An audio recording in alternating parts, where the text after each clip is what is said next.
Ang inyong bahaw day, himuon na tong ampaw aron dili masayang.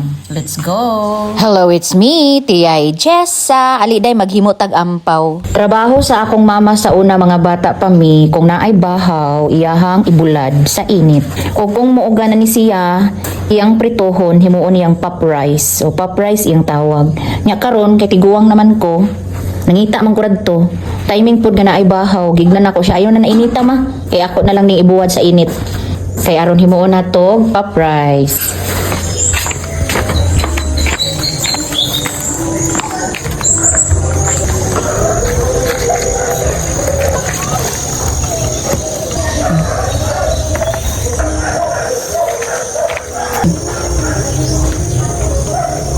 Pag 2 days jud ni street dapat ang init day para mauga ni ang atoang mga bahaw. Mga bahaw nga atong gibulad. Ay uga-uga na gid siya. Gahapon ko ra ni siya gibulad. Ug karon uga-uga na siya. Dili man gud street ang init karon. May buntag wala kaayo nag-init. Karon ra hapon. So ugma pwede ni nato siya lutuon sa hapon kay bulad na ko ni siya sayo sa buntag. Uga na gid atong bahaw day oh. Yay! Makaluto na gid ta ani day. Let's go.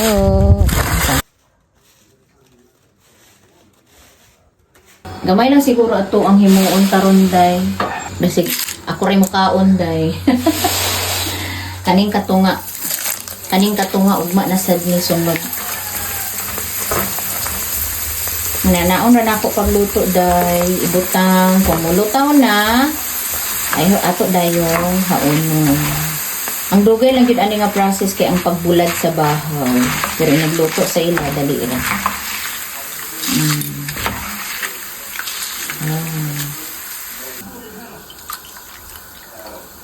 Hindi lang sa siguro tong lutoon karon day, daghan naman. Napay nabilin o sunod na lang na sila. Anana to yun. Gamit na sad ang ato ang stainless steel nga frying pan day. O gamito na sad nato siya day. Maghimo tag sugar syrup. Magbutang lang ta og mga 3 ka kutsara nga tubig day. Og 3 sad ka kutsara nga asukar. Brown sugar amo day, kay wala mi white sugar. Okay. Ngun ani na ang iyahang kuanda, mag-caramelize na siya. Ay pa day nato ibutang ang atong pop rice.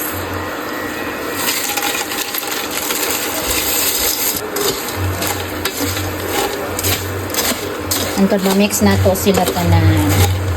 Balhin ani dayo taklob sa taklob sa kana bitang mga biskwit day. Balhin nato kay aron ma-forma nato siya. Og nara atong finished product day. O tan-awan hawa na diri day.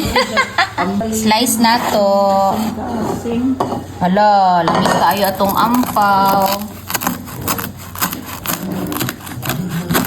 Si Redin may nag-iwan sa ako nga ikuan. Pagtuwa sa mga expert.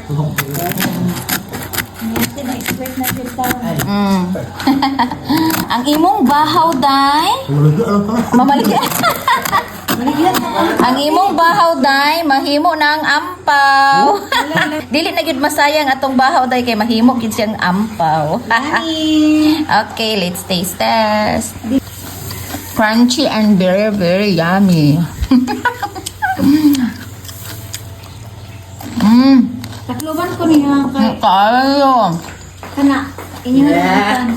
Ang inyong bahaw day at himuon na tong ampaw aron dili masayang.